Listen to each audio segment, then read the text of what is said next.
pushing that ANC support trend below 50%. And I think it is now as near a certainty that the ANC will feel the effects of these electorally in the next, 650, 660 days when it is the next election.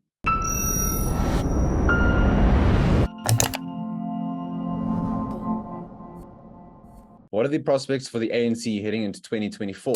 What can we learn from former President Thabo Mbeki's scathing comments towards current ANC and South Africa President Cyril Ramaphosa? Joining me to discuss the latest happenings from last week is analyst at the Institute of Race Relations, Hermann Pretorius. Hermann, thanks very much for being with us. To quote former President Mbeki, he said, "There is no national plan to address these challenges of unemployment, poverty, and inequality.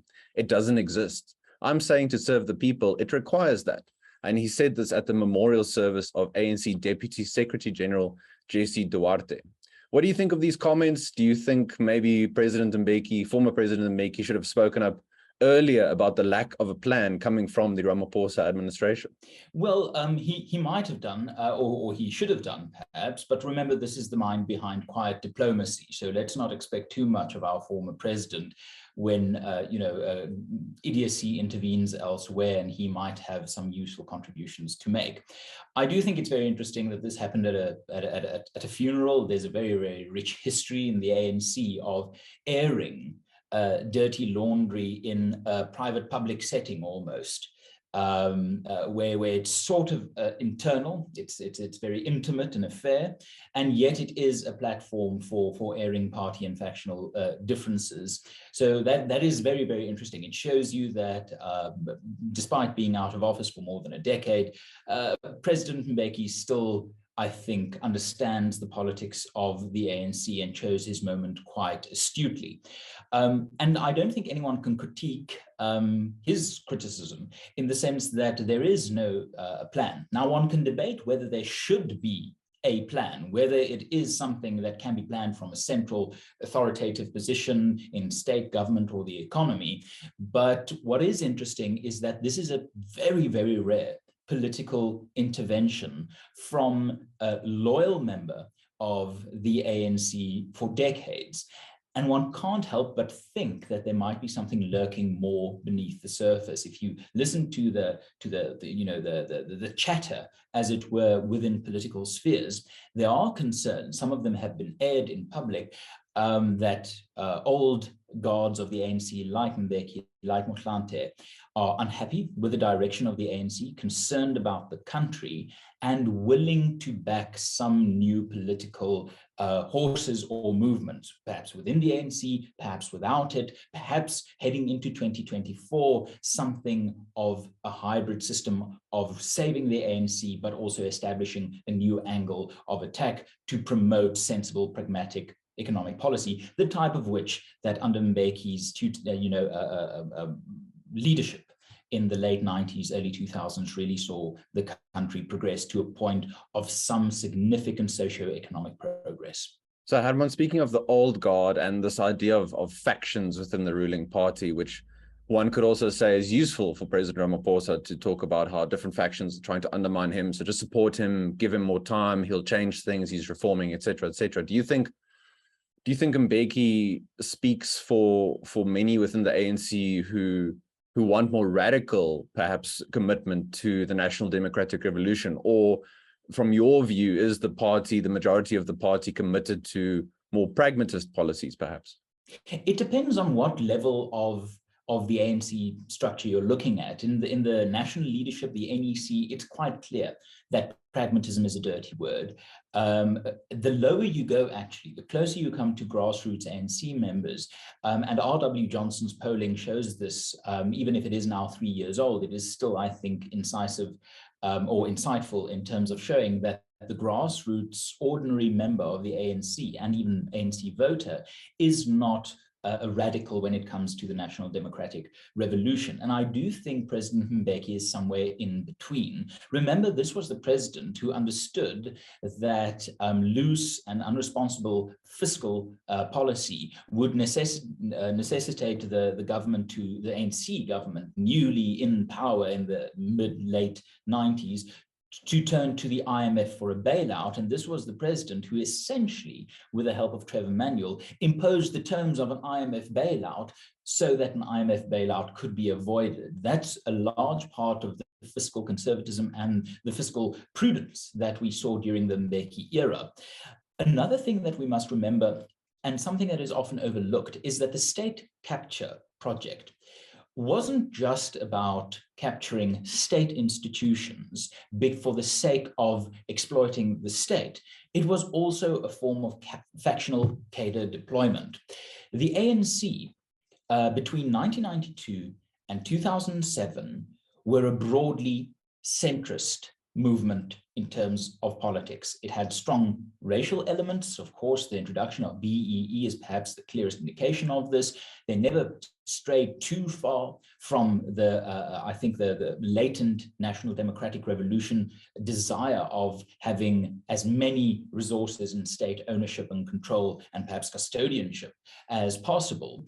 But their economic and fiscal policies were, I would say, center-right, and by today's standards, perhaps even proper right-wing. The idea that, you know, you don't incur debts that you can't pay off. I mean, what a novel concept in this era of loose policy. And then in 2007, Mbeki was turfed out by the wave of Jacob Zuma, and two things happened in 2007 at the Polokwane conference. Zuma became the replacement of Mbeki, but the intellectual approach of Mbeki wasn't replaced by Zumaism. It was replaced by a return to solid, hard left communist policies, perhaps not implemented at once ad hoc, implemented quite pragmatically over a space of 15 years, but implemented nonetheless. So when the party got rid of Mbeki to replace him with Zuma, got rid of pragmatic, especially economic thinking, replacing it with proper socialist policies, they also ensured that moderates like Mbeki started to feel uncomfortable within the party. Once you lose people like Trevor Manuel, a very loyal struggle member of the ANC, you know that it has become a hostile environment for moderates. So within the ANC's leadership structures, I don't think that there are moderates left, because part of the factional state capture project was to turf out the leaders of those moderate factions. So whenever people think about, you know, the Mbeki ANC, the Mandela ANC, they should realize that there was a very deliberate political agenda to get rid of these voices seen as antagonistic to the core, soft, not perhaps antagonistic, soft on the National Democratic Revolution. So Mbeki, I think, is out of his depth politically in an organization that he could once control with his significant political capital. His currency of capital is no longer legal tender or illegal tender. That's something the ANC knows a lot about, but it's no longer legal tender to spend politically within the ANC. So Mbeki is a bit of a voice crying in the wilderness, hoping that he is still relevant and current in the ANC. I think, like Ramaphosa, he has more traction outside of the party in the country as a whole than within. Now, Hermann, looking through the lens of our final question, and both in terms of the immediate short term, but also heading towards 2024 and what should be crucial elections for South Africa. In our risk alert this week, you contributed a section on the risks of rising inflation for incumbent political parties and movements. It looked at the US, for example, the UK, France, and now in South Africa, where we have much higher inflation than expected. Again, a very high rate hike announced by the Reserve Bank last week of 75 basis points. So those pressures on consumers and what that might mean for their frustrations with the status quo, with the current government, and how things are happening. So in terms of short term, we've got a policy conference with the ANC coming up, I believe, this coming week. So do you foresee any radical shift in terms of ideas and policies where they're going to recognize the role that the government plays in driving inflation? And if indeed they're taking cognizance of what inflation might mean for their political prospects in 2024? I think they are aware of their prospects, their diminishing prospects, but it has become clear that there isn't enough leeway or maneuver room within the ANC to make fundamental adjustments. They can understand that they are heading towards a collision, but they have lost the capacity to change course. And if you think about the structural problems, back of an envelope calculation indicates that you need to change at least 92 minds, perhaps beyond 113 minds, for the ANC to adopt new policy. That is the complexity of its structure. So that is a Herculean task, and the ANC has no Hercules. So will they change? No. Does that put them at risk? Yes. We look at the last time there was this global financial turmoil, and that was in the 2008-9 crisis, where incumbency became a liability in many of the first world countries that we look at in the risk node: Japan, Germany, to a lesser extent, but the United States, the United Kingdom, Australia. But also, importantly, in the 2009 elections, Zuma's ANC, for the first time since its entry into formal politics, the ANC lost electoral support. So it might not have lost power, but it did lose momentum and support. And this is likely to continue into 2024. Inflation, the cost of living, is just one of the many factors pushing that ANC support trend below 50%. And I think it is now as near a certainty that the ANC will feel the effects of these electorally in the next 650, 660 days, when it is the next election. Thank you very much for joining us, Hermann.